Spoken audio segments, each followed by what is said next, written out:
What? Do you want it? Tell me. All right. Is that good? Tell Daddy. Say it's so good. Little big eyes. Look up here.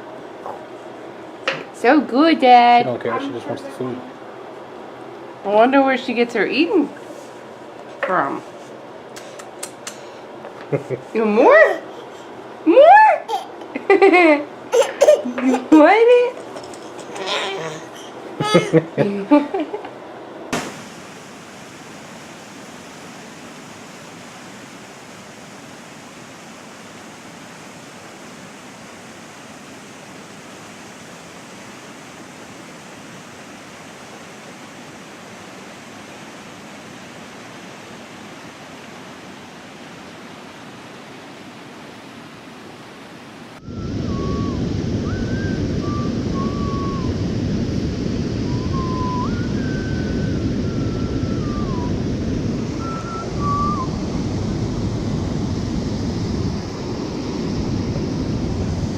Oh, fish on.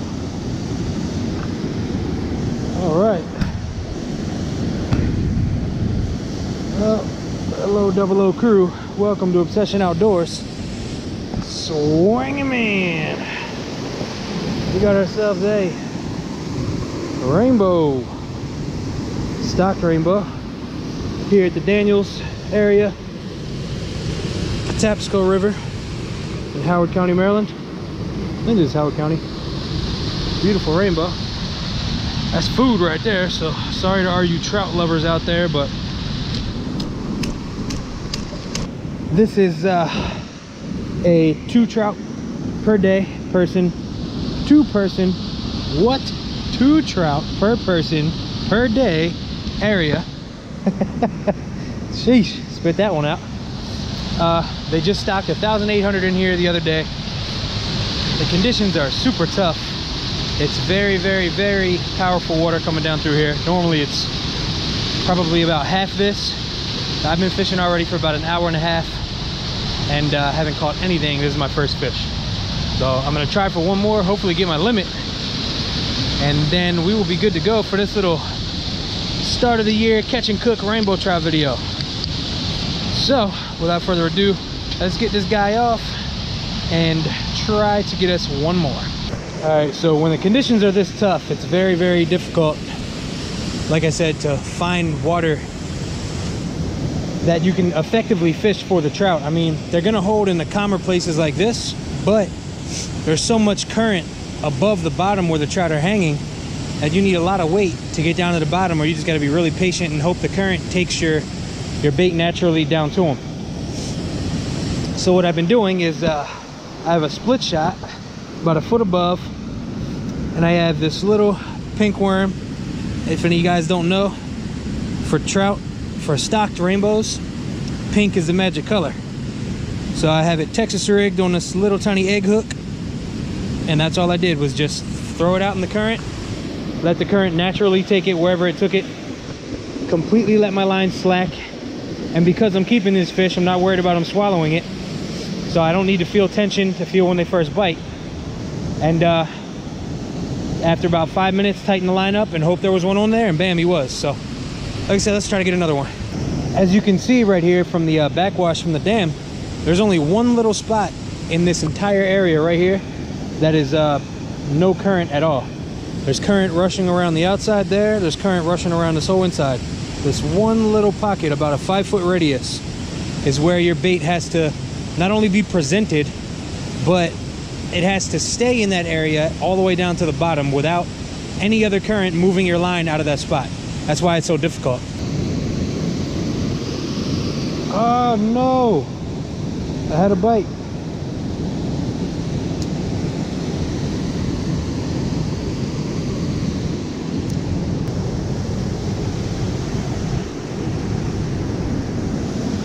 There we go, fish number 2. Man, he smashed it. Oh, we got out of the current, out of the current. A little bit better fish. Swing him in. All right, fish number 2 today. This one's a lot prettier.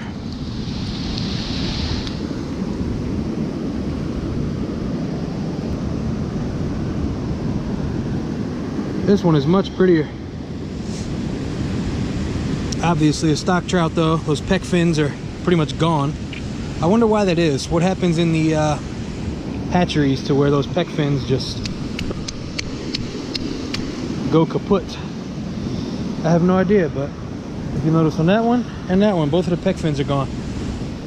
You see that a lot on stock trout. Not everyone, but most of them. If anybody knows why that is, comment down below. All right, so now I got my limit. So I'm gonna do catch and release only. I'm gonna switch to some inline spinners. I'm not gonna keep using this, even though this works. Too much of a chance of them swallowing it. If you notice, both of those fish completely inhaled it. That hook is way down in his gullet. So I don't want to kill any fish that I'm not going to be keeping. So I'm going to switch my bait up, even though it's working. Try some inline spinners, some little spoons and such. We're going to fish till dark, see how many more we can catch. And then we're going to give you guys the catch and cook portion of this. Well, the cook portion of this anyway. Let's do it. Apologize for the wind and the sound of the dam. But anyway, so you guys can see how I'm doing this. I'm doing just a little barrel swivel. And then I'm going to tie a piece of leader to that barrel swivel. And then from there, I'm going with a tiny little Meps inline spinner. It's got that pink to it. They love, like I said, those stock rainbows love pink for whatever reason. And the reason for the barrel swivel is to prevent line twist. So as that spinner is spinning through the water, your line's not getting twisted 1,000 times and then putting kinks in your line. And then in turn it causes bird nest and backlash in your bail up in your reel spool. So let's get this tied on and see if we can get anything with this.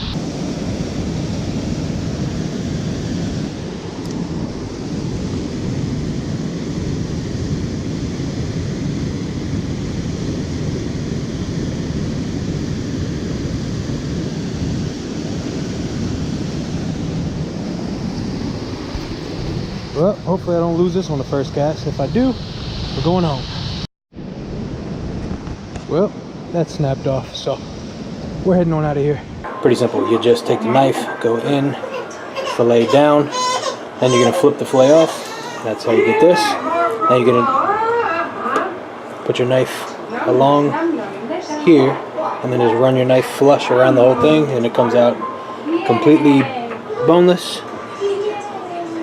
skinless, and you don't gotta worry about anything else. It takes about a minute to do each trout. So the bones actually in the trout will melt when you cook them on high enough heat. So a lot of people think the trout are bony fish, but when you cook your oil to it is boiling a little bit and popping like this is, cook it for about 7 to 10 minutes and all those bones completely dissolve and you got completely boneless fillets. You just go completely flush.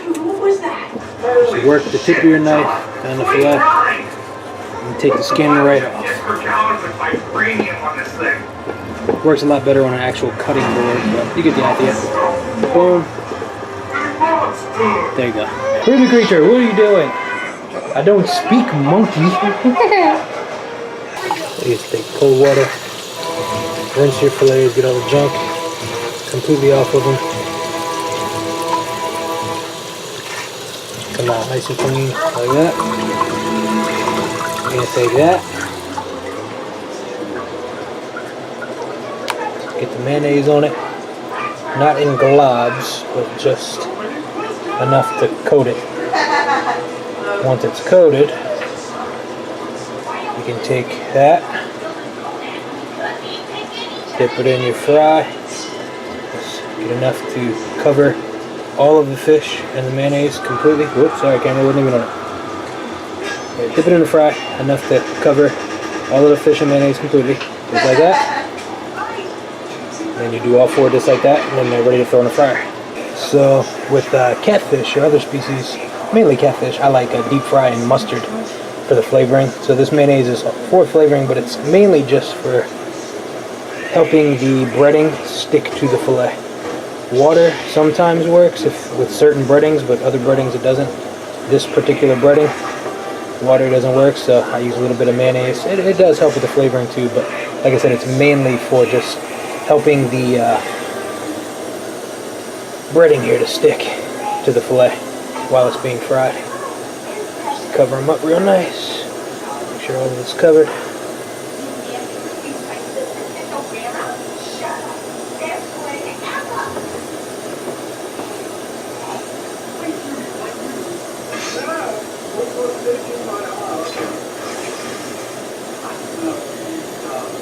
Get all the mayonnaise, all the filet, get everything nice and covered.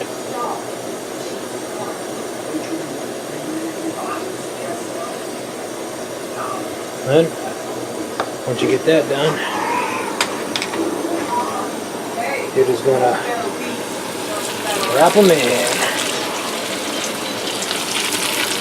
2, 3, and 4. Like I said, normally 7 to 10 minutes when you first turn it on. I've had this on and fully heated up now for about 15 minutes, so it's probably only going to take about 5 minutes for these to fully finish. Yep, it's been about 3.5 minutes now, and they're already starting to completely finish. When they turn golden brown and start to fully float, that's pretty much when they're done. But just as a tester, they like to crisp them, make sure they break in half. Once they break in half and they're nice and flaky, that's how you know they're done. Oh yeah, 100% finished. So, to sop up the grease, you just get a plate, some napkins on it, paper towels, whatever. Oh, a little bit too done there, it's falling apart. Sop up that grease.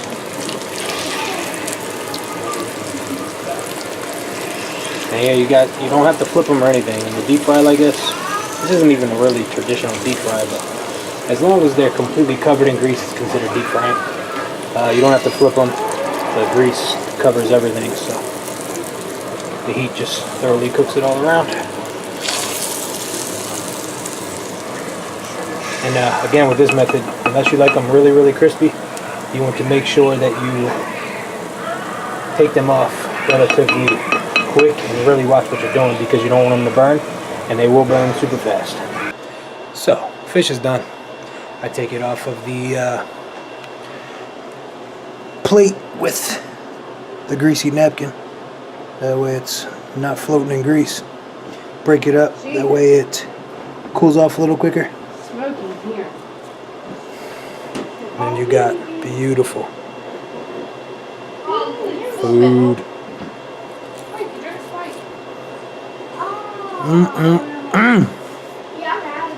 That's amazing.